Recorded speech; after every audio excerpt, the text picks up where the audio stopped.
Agora eu chamo o nosso terceiro palestrante da primeira mesa, o Juan Manuel Velasco. Gracias, muy amable, obrigado. Buen día, muito obrigado, muchas gracias por la invitación a la Defensoría del Pueblo del Estado de San Pablo y a Carlos Bocuí, en particular de PROAM.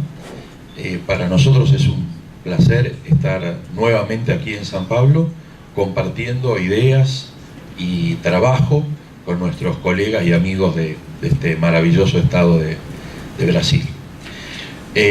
Venimos a traer el avance que hemos desarrollado en Argentina en un conjunto de discusiones que hemos tenido presencialmente y de manera virtual también con un conjunto de organizaciones de la sociedad civil y de universidades de nuestro país, con el propósito de hacer nuestros aportes a la tarea de construcción de los términos de referencia a los cuales se refirió Carlos Bocuí en la presentación anterior. ¿Se entiende con cómo voy hablando? Hablo en español porque mi portugués es muy malo, entonces no quiero dañar vuestro lenguaje, que es tan bello, así que les pido disculpas. En primer lugar, nuestros aportes a los principios generales de los términos de referencia son los que aquí se mencionan. Son 3 aportes que hemos logrado consensuar y sintetizar, que son el reconocimiento del acceso al agua y el saneamiento como derechos humanos fundamentales de las personas y por lo tanto no susceptibles de ser considerados como mercancía o estar en la órbita de las decisiones adoptadas por los denominados mercados, entre comillas, como ponemos ahí, ¿no? La mano invisible del mercado es en realidad la mano visible de las grandes corporaciones y de los sectores más concentrados del capital. Es una mano bien visible, aunque parezca y quiera parecer como invisible. El segundo es que este reconocimiento del acceso al agua y al saneamiento como derecho humano fundamental es un paso esencial en la construcción de la justicia social y de la justicia ambiental. Este es un elemento que hemos discutido mucho y que nos parece muy importante incorporar en los términos de referencia, ya que entendemos que esto le da a este documento que estamos construyendo entre todos una visión aún más amplia respecto de el futuro que debemos transitar.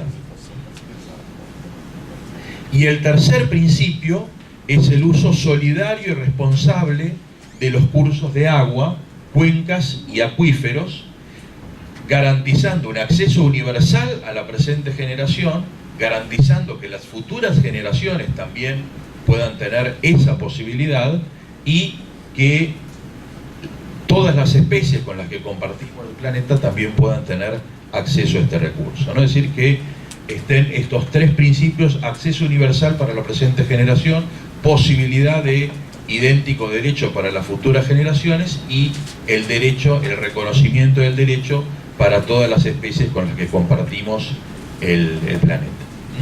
Estos son los principios generales que nosotros entendemos interesantes e importantes de aportar a la construcción de los términos de referencia. Ahora bien, en términos de lineamientos estratégicos, entendiendo este documento como un documento que también no solo debe definir principios, sino que también debe definir estrategias y acciones.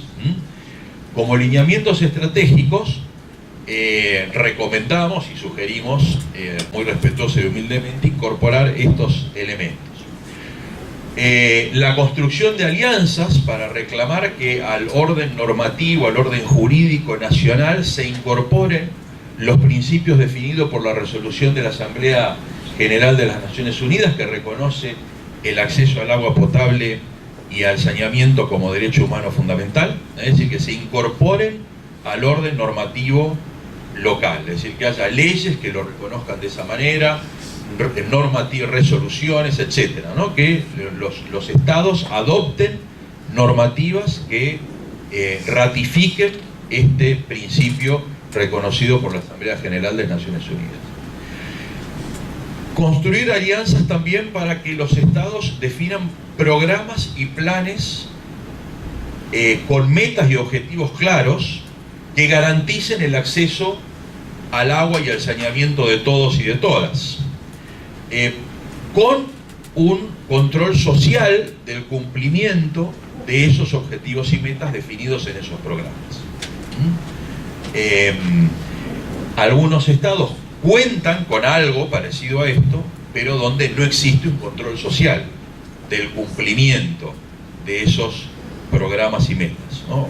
Hoy a la mañana estábamos conversando con Antonio Brailovsky, el representante de la Defensoría del Pueblo. En nuestro país hubo una sentencia de la Corte Suprema de Justicia respecto del saneamiento de una cuenca muy importante de nuestro país, que es la cuenca del Río de la Plata, el Riachuelo en particular, que es un río integrante de la cuenca, un río de llanura integrante de la cuenca.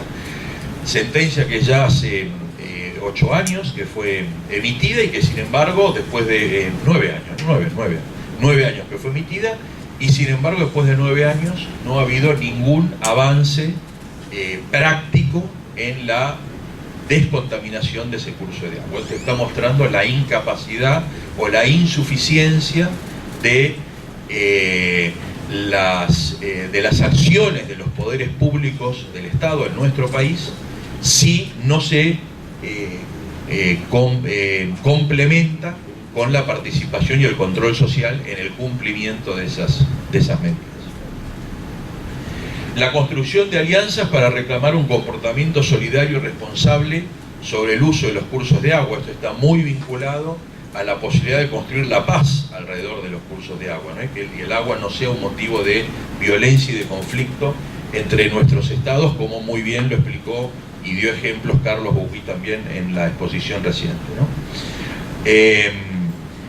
El acceso a la información. Muy pocas personas saben en qué se usa el agua en nuestros países. Muy pocas personas lo saben. Muy pocas personas saben que entre el 70 y el 80% del agua en nuestros países lo usa el negocio de los agroalimentos. Muy poca gente lo sabe. Esa información no es de acceso público, no es de fácil acceso, no hay campañas de difusión sobre eso. Entonces tenemos una realidad donde la mayoría del recurso agua es utilizada por quienes obtienen la mayoría de las ganancias en nuestra sociedad, por los sectores económicos más concentrados. Esto es una realidad, y es una realidad injusta, y es una realidad que debe ser conocida para poder ser modificada.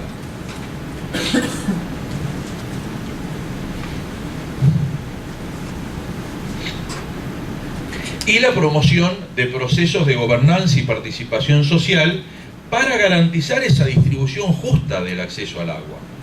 Al mismo tiempo que tenemos propuestas de privatización respecto del uso del agua para los sectores más vulnerables, tenemos propuestas de colectivización del uso del recurso agua para los sectores más concentrados del capital. Es decir, exactamente al revés de cómo debiera trabajarse una distribución justa y equitativa del uso del recurso. Bien, y finalmente los procesos de gobernanza de uso de cursos de aguas transfronterizos. Esto creemos que es una demanda esencial, como bien lo decía Yara en la primera de las exposiciones, para reducir los conflictos. Nosotros estamos teniendo altos niveles de conflictividad en una de las cuencas más importantes del mundo. La cuenca del Plata es la quinta cuenca de mayor caudal de agua disponible del mundo, y sin embargo tenemos conflictos por el uso de ese recurso, y eso es claramente la incapacidad de nuestros gobiernos, de nuestros estados, de articular procesos de diálogo y de estrategias conjuntas, y todo eso por supuesto atrás de negocios económicos que aprovechan esta falta de coordinación para obtener sus beneficios.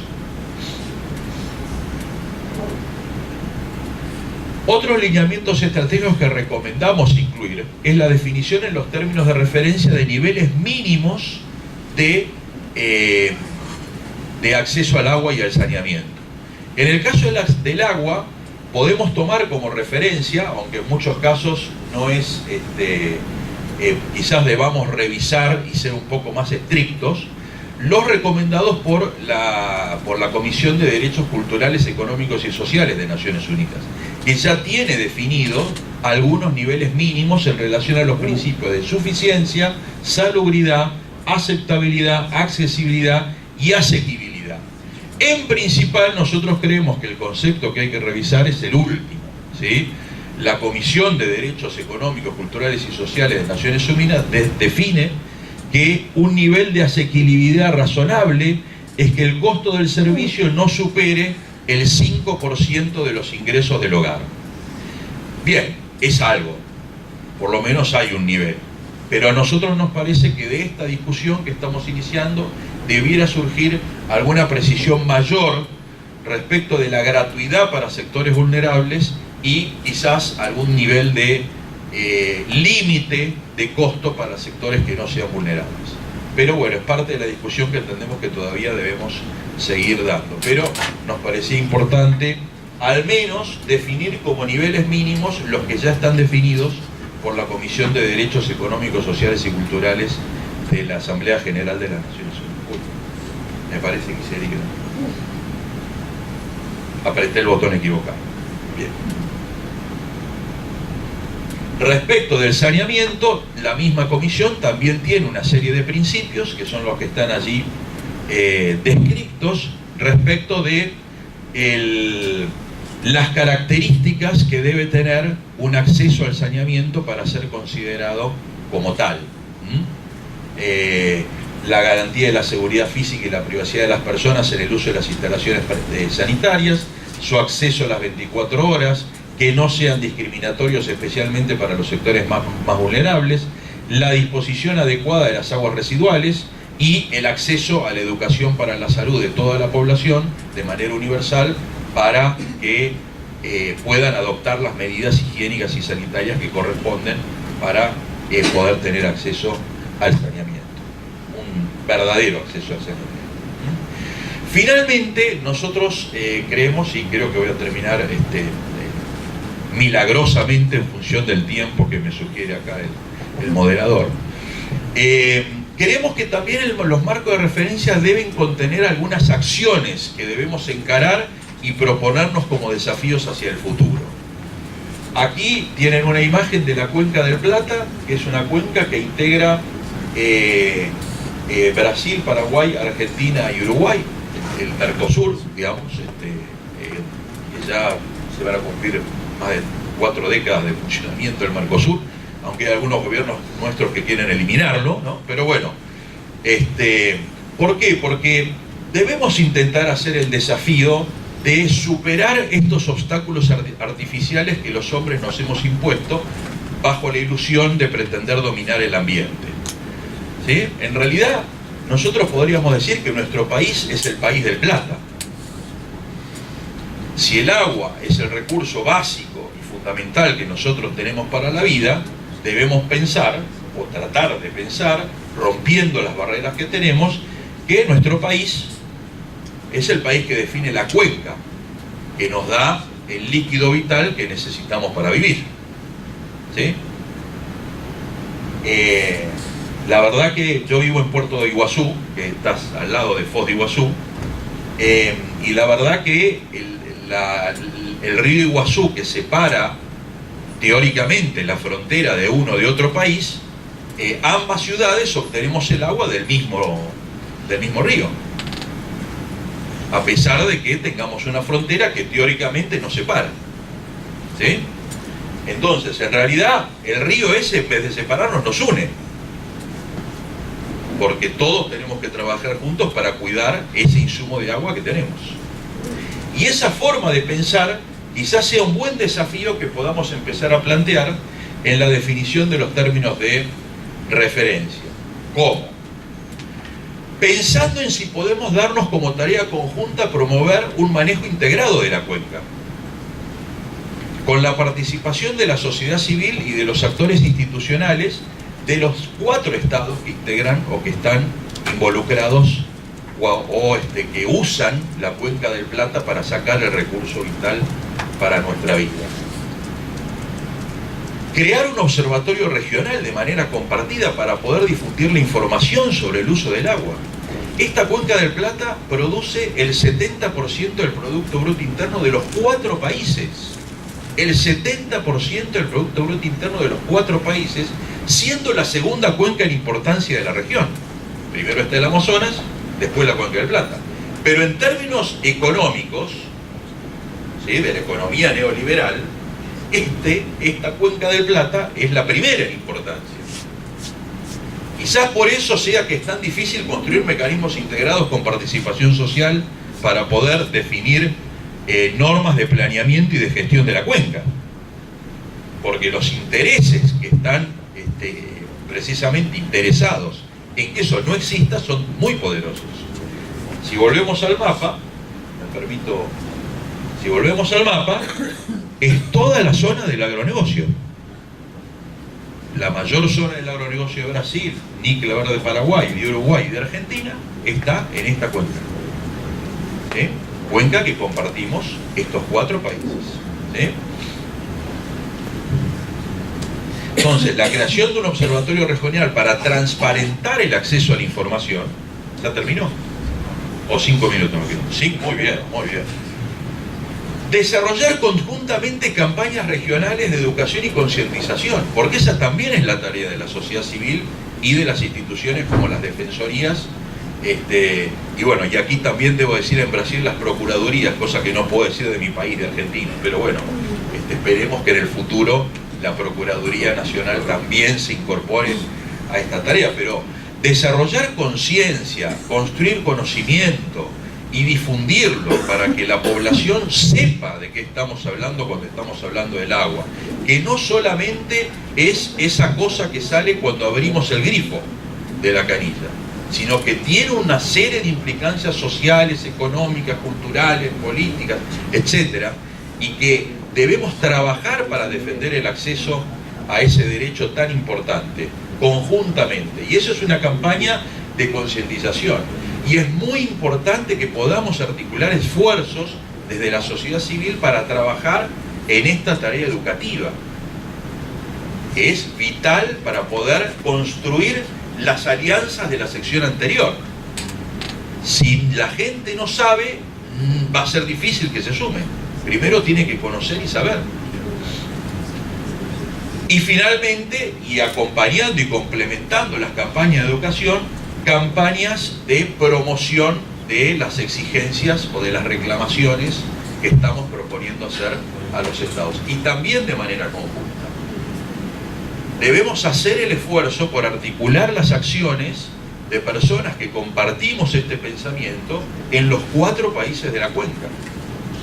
Y debemos hacer el esfuerzo y tratar de lograrlo. Y que nuestros mensajes sean concurrentes, complementarios y, si es posible, lo más unívocos que se pueda, para desarrollar una conciencia en función de objetivos claros y de metas a desarrollar con plazos y con tiempos determinados. Bueno, todo esto son nuestros aportes para la discusión de los términos de referencia. Nos parece muy importante que incluir acciones en los términos de referencia, no solo principios y lineamientos estratégicos, que son muy importantes, pero también poder definir, aunque sean pocas, pero esas pocas acciones poder definirlas y hacer como lo propuso Carlos en la presentación anterior, un seguimiento conjunto también de esas acciones con herramientas de comunicación y de publicación periódicas que puedan dar cuenta de ese seguimiento de los resultados. Aunque a veces los resultados sean menores de lo que esperamos, pero cuando uno fracasa en las cosas, aprende también. Y eso es muy importante, ¿no? El fracaso no quiere decir que haya sido inútil el esfuerzo, ¿no? ¿No? Siempre los mejores técnicos de fútbol son aquellos que le enseñan a sus jugadores a aprender de las derrotas, no aquellos que los enseñan a festejar las victorias. Bueno, muchísimas gracias, muy amable, y muchas gracias por